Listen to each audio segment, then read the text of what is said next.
Hello mga bossing, welcome back sa my channel. Kayo po ba mga bossing ko ay isa sa mga nagnanais na masigit na maka-attract ng swerte? Kung kayo po sinuswerte, mapalad po kayo mga bossing. At kung gusto nyo po na mas dagdagan pa ang inyong kaswertehan mga bossing ko, mas okay po ito na gagawin po ninyo mga bossing. Kung gusto lang po ninyo mga bossing. Pero kung ayaw po ninyo at hindi kayo naniwala, huwag nyo na lang po papansinin mga bossing.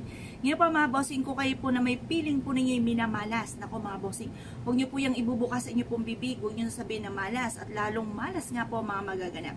Kaya kailangan mga bossing kung pakiramdam po ninyo para po hindi ganun kagandahan ang mga nangyayari sa inyo, lalo nyo po itong kailangan gawin mga bossing. At kailangan po mga bossing kung ito po ay maiibigan ninyo at gusto nyo siya nga po talagang gawin at kinabog po kayo mga bossing. Ganito po nyo pong gagawin. Kailangan positive lamang. Kailangan naka-mindset po sa inyo po na kayo po ay suswertin at hindi na kayo mamalasin pa. At kailangan na ayudahan ito ng salitay ng mga magaganda at kayo po mga bossing ko i-claim nyo na po ang swerte. Ngayon po mga bossing kung kayo po naniwala at tayo po itong gawin, lumarga na po kayo. Ano po mga dapat nating gawin mga bossing? Kailangan lamang po natin mga bossing ko, kung kayo po, ito lang po muna, kung sakasakali, makakita po kayo ng barya sa inyo pong kalasada mga bossing habang ikay naglalakad, nakakita ka ng barya. Ito po ay kaagad pulutin, lalo-lalo na kung ang baryang ito mga bossing ko ay nakaharap sa inyo yung mismong tao. Pero kung ito'y nakatalikod, ito po huhugasan lang po natin. Kasi minsan po kasi kapag po nakakapulot tayo ng barya, hindi po pugit nakakita kayo mga bossing ko ay swerte na. Hindi po ganun. Kasi madalas po lalo-lalo na yung mga dinadala na sa ano po mga bossing ay lalo-lalo kung may negosyo, naghahagis po kasi ng barya para, halimbawa sabihin, sinasama ko na lahat ng kamalasan ko, tapos naghahagis po sila doon sa kalsada. Kaya madalas din may mga barya dyan. Kasi yun po, inihahagis. O bukyan, ito na yung, kumbaga, isama na yung lahat ng kamalasan. Kaya huwag kayong basta pulot ng barya. Baka yan po ay malas. Pero, kung makakapulot ka mga bossing, kasi sayang naman mga bossing, di ba? Gamitin natin pampaswerte. Kung nakatalikod, hugasan na lang po natin. Ang gagawin nyo po ay ganito mga bossing, hugasan muna ito mabuti. Tapos, ibilad nyo po ito sa sinag ng araw, okay na po yung gamitin pampaswerte. Kapag naman nakaharap po yung tao, hugasan pa rin po natin to dahil ito po yung naalikabukan at madumi na at ito ilalagay pa natin sa ating wallet. Nakakaano naman po na madumi pa po siya ilalagay nyo sa wallet. Pero ito po yung napakaswerte mga bossing, yung mga pulot na mga hindi inaasahang pera. Kaya yan po, itatabi po ninyo yung mga pulot-pulot na mga barya mga bossing. Pulot pero hindi nenok mga bossing. Kapag kinanenok, malas naman po yun.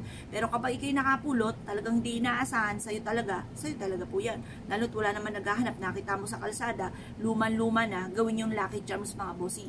Paano natin gagamitin lucky charms po ito? Ganito po mga bossing, hugasan nyo muna itong mabuti. At pagkatapos, kapag nahugasan nyo na, ibilad sa sinag ng araw. Kapag nahugasan nyo na at natuyo na po siya, nabilad nyo na sa sinag ng araw, saka po kayo magwi-wish. Sabihin nyo po sa pamamagitan nito, ako ay suswertihin, ako ay magkakaroon ng maraming pera, makakabayad na ako sa aking mga pagkakautang at kailanman hindi na ako mamumblema tungkol sa usapin ng pera. Ako ay magiging mayaman. Sabihin nyo na ng ganon mga bossing, huwag ka nang mahiya. Dahil nagnanais rin naman kayong lahat po na yumaman, lahat po tayo yung nagnanais po niyan mga bossing.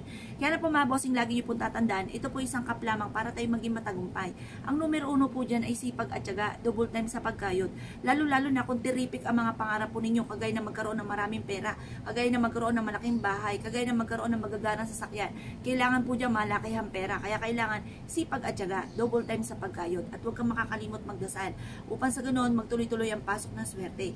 Kaya kung kayo pinaniwala at naisyo po itong gawin, huwag na po kayo mag-alinlangan pa, huwag ka na magpatumpik-tumpik pa, subukan nyo na po ito mga bossing. At ito po isa sa mga sikreto lamang. Gawin nyo po mga bossing, kung gusto nyo po at may time po kayo, tahiin nyo po ito sa kulay pulang tela, berde, or kaya ay gold, or kaya ay dilaw, para masigit na maswerte. Kasi baka mapasama siya sa ordinaryong barya po natin mga bossing, at mapabayad nyo pa ito, na wala na tuloy ang swerte. Kaya mas mainam po mga bossing, lagyan natin ito ng palatandaan upang sa ganon, hindi nyo ito maibabayad or hindi nyo ito magagastos. At ito po ay mabisang pantawag ng swerte.